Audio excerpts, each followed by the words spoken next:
Updates at pinakahuling mga usapin sa mundo ng palakasan. Atin ang pakinggan dito sa Ang Pilipinas Ngayon.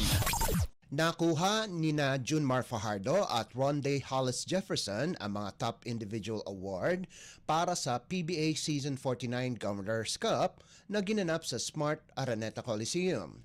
Pinangalanan bilang Best Player of the Conference ang San Miguel Big Man kung saan tinulungan niya ang Beermen na makaabot sa semifinals.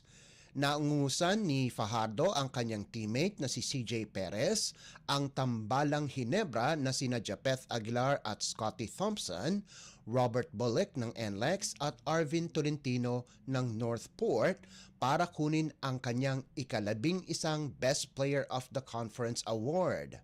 Nakalikom siya ng 465 statistical points, 476 na media votes, 48 player votes para sa kabuang 989 na puntos para madagdagan na naman ang kanyang koleksyon ng mga award.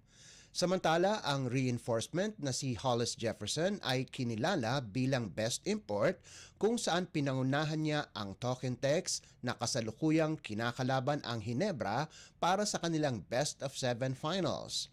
Tinalo ng American Import sina EJ Anosike ng San Miguel, Aaron Fuller ng Rain or Shine at Justin Brownlee ng Hinebra sa pamamagitan ng pagkolekta ng 663 statistical points, 471 media votes at 67 player votes.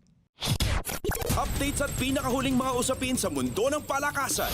Atin ang pakinggan dito sa Ang Pilipinas Ngayon. Nakumpleto ng National University ang isang upset kung saan dinominan nila ang University of the Philippines 67-47 sa UAAP Season 87 Men's Basketball Tournament na ginanap sa University of Santo Tomas Quadricentennial Pavilion. Umasa ang Bulldogs sa magandang panimula kung saan nalimitahan nila ang Fighting Maroons sa 8 puntos sa unang quarter kumpara sa kanilang 24 na puntos. Nakuha ng NU ang abante 34-20 sa pagtatapos ng first half, subalit gumawa ulit sila sa third quarter kung saan nakagawa sila ng 21 puntos kumpara sa 11 ng UP. Nanguna para sa Bulldogs si Patrick Yu na nakapagtala ng 17 puntos habang nakagawa ng 11 puntos si Jake Figueroa para pagandahin ang record ng NU sa 3-8. Si Aldous Torculas lamang ang tanging UP player na nakagawa ng double digits kung saan nakalikom ito ng 13 puntos para bumagsak ang kartada ng Maroons sa 9-2. Sa unang laro, nananatiling nasa kontensyon ang Far Eastern University sa Final Four pagkatapos din nilang gulantangin ang University of the East 59-51. Maganda din ang panimula ng Tamaraws kung saan nakagawa sila ng 23 puntos kumpara sa 9 na puntos ng Red Warriors sa unang quarter.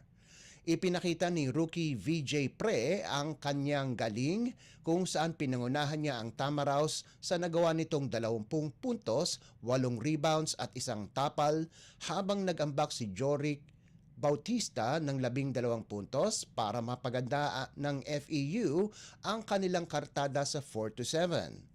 Nasayang naman ang double-double ni Precious Momoe sa nalikom nitong 18 puntos at 21 rebounds, pati na rin ang double-double ni Rainier Maga na nakapagtala ng 12 puntos at 11 rebounds para bumagsak ang UC o UE sa 6-5 marka.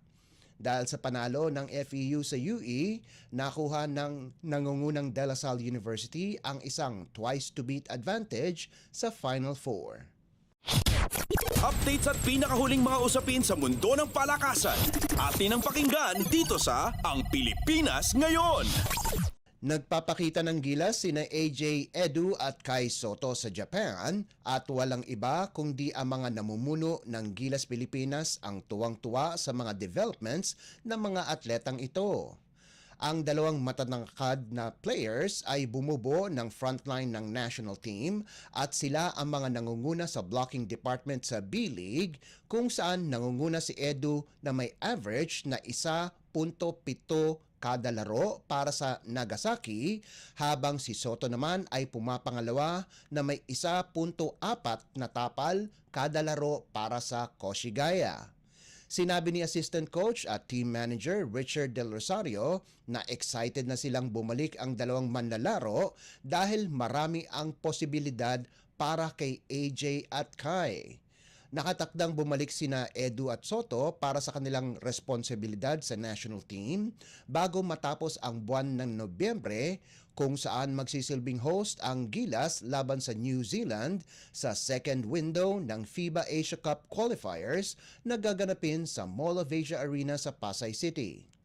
Unang naglaro para sa Gilas si Edu nitong nakaraang taon sa World Cup, subalit hindi ito nakapaglaro sa dalawang panalo ng Pilipinas sa qualifiers nitong nakaraang summer dahil sa problema sa kanyang tuhod. Ngayon, nasa kondisyon na si Edu para sa pagbabalik nito sa Gilas at kinakailangan din ang kanyang presensya ng koponan. Natalo ang Gilas sa Kiwi sa una nilang 4 na pagtatagpo sa FIBA, subalit inaasahan na mapapalaban sila ng husto dahil sa pagbabalik ni Soto at Edu. Inaasahan ni Del Rosario at ang management ng Gilas na makauwi ng maaga si Edu bago ang training camp sa Nobyembre 15 dahil kailangan pa nitong maghabol sanhi ng kanyang pagkawala sa laban kontra Hong Kong, Chinese Taipei at ang kanilang partisipasyon sa Olympic qualifiers noong Hulyo. Updates at pinakahuling mga usapin sa mundo ng palakasan.